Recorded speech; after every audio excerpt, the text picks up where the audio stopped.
பாஜக மாநில தலைவர் அண்ணாமலை விடுத்துள்ள செய்திக்குறிப்பில் தமிழகம் முழுவதும் உள்ள 385 மாவட்ட கல்வி அலுவலகங்களில் இணையதள இணைப்புக்கான கட்டணம் பல மாதங்களாக செலுத்தப்படாததால் இணைப்பு துண்டிக்கப்பட்டுள்ளது என்று தெரிய வருகிறது.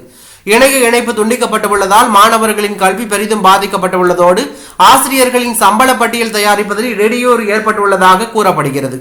திமுக ஆட்சியில் தமிழகம் கடன்கார மாநிலமாக மாறியிருக்கிறது.